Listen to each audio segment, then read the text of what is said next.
Most likely, in the near future and in the future, massive missile and drone attacks on the territory of Crimea, temporarily occupied by Russia, will continue. This forecast was made by military expert, former spokesman for the General Staff of the Armed Forces of Ukraine, Vladislav Seleznev, in an interview with Obozrevatel media outlet. I think that the Ukrainian Defense Forces continue to operate within the framework of a specific plan aimed at the maximum emasculation of the enemy's military potential in the territory of the temporarily occupied Crimea. Massive attacks in the area of Sevastopol, Kazachya Bay, in the area of the 810th Marine Brigade, attacks on various military facilities in Crimea. This is a component of that same general plan aimed at implementing this mission, he noted.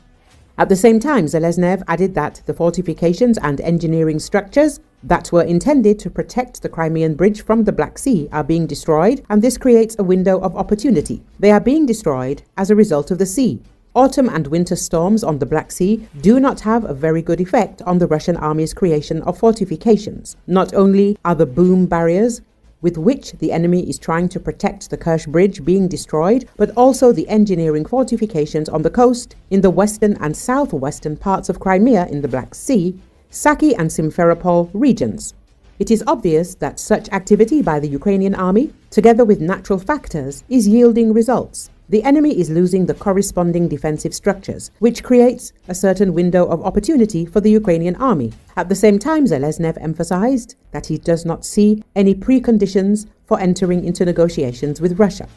It is likely that in January and February, we will observe active military operations, the dynamics of which will directly depend on the resource capabilities of both the Ukrainian Defense Forces and the Russian occupation army, he noted. Recall that military expert Pavel Narozny noted that Ukraine is delivering effective strikes on occupied Crimea, destroying enemy military infrastructure.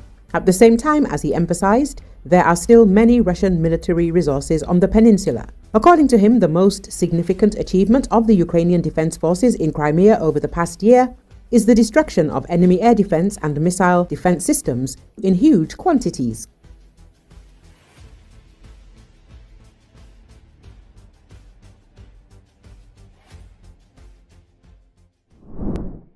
Ukrainian President Volodymyr Zelensky said on Saturday Russian forces lost up to a battalion of infantry during battles in the Kursk region this week. Speaking in an evening address, Zelensky claimed the battalion included both North Korean soldiers and Russian paratroopers.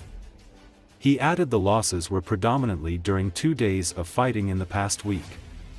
Months after Ukraine's shock offensive in the Kursk region, Russia has been on the offensive, leaving Ukrainian troops bloodied and demoralized.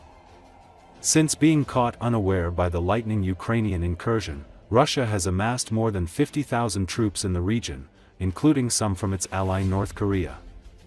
Precise numbers are hard to obtain, but Moscow's counterattack has killed and wounded thousands, and the overstretched Ukrainians have lost more than 40% of the 984 square kilometers of Kursk they seized in August.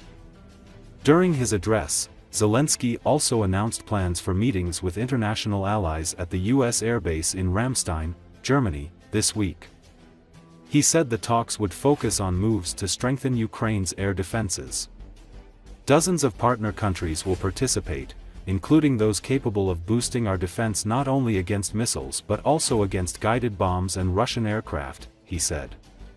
Зараз вже готуємось до зустрічі в Рамштайні. На цей тиждень запланована зустріч. Десятки країн-партнерів, і серед них є ті, хто може збільшити нашу спроможність не тільки у захисті від ракет, але й у захисті від керованих бомб, від російської авіації. Будемо про це з ними говорити, будемо переконувати, життя потребує захисту тут і зараз в Україні. І системи ППО мають для цього працювати. Головком доповів також по ситуації в Курській області, зокрема, в боях сьогодні та вчора в районі тільки одного села Махновка на Курщині російська армія втратила до батальйону піхоти північно-корейських солдатів і російських десантників. І це відчуття. The Israeli military released footage on Sunday purporting to show weapons it has claimed during its advance into Syria after the ousting of the Bashar Assad regime. The footage is said to show mines, anti-tank missiles and rockets seized in the area around Herman. An IDF statement said the weapons were taken away to be destroyed.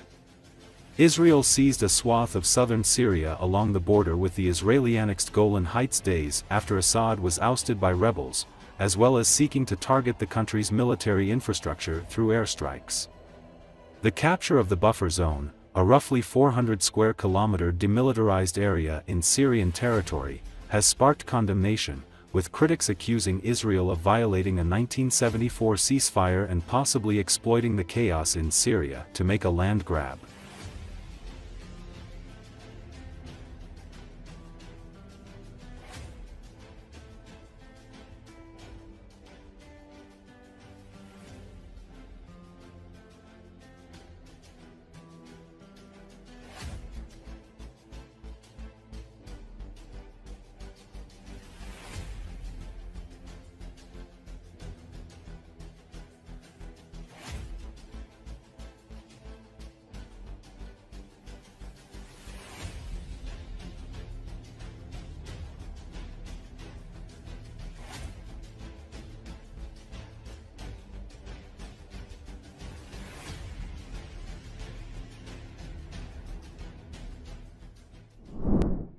Chancellor Olaf Scholz on Sunday condemned Elon Musk's backing of Germany's far-right party ahead of Germany's forthcoming elections.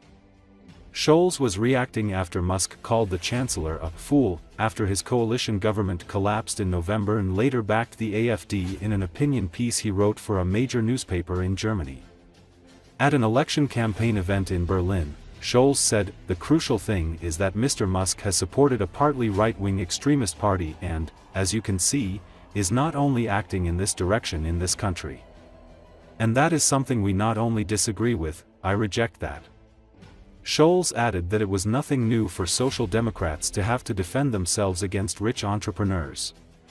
What is new, however, is the way and the algorithms Musk is using to do so. Musk had repeatedly supported AfD on X, and he even wrote that the AfD was the last spark of hope for this country. He also insulted federal President Steinmeier as an undemocratic tyrant. Scholz also commented on reports that he was planning a meeting with Russian President Putin soon. "That is a false claim. You can't do that," said Scholz. He described his political opponents from the center-right CDU party, who had made the claim, as deeply indecent. However, Scholz reiterated that he was still interested in a diplomatic solution to the Ukraine conflict and also in talks with Putin. Telephone calls were not ruled out.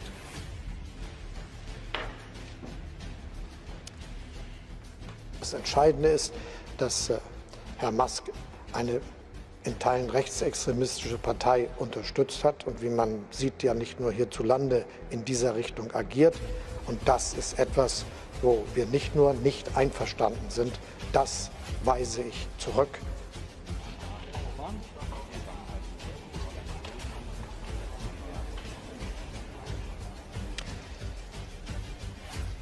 Das ist eine Falschbehauptung. Sowas darf man nicht machen. Das ist zutiefst unanständig. Es gibt dafür keine Anhaltspunkte. Niemand kann über irgendetwas berichten, das auch nur irgendjemand darüber nachgedacht hätte. Und deshalb finde ich,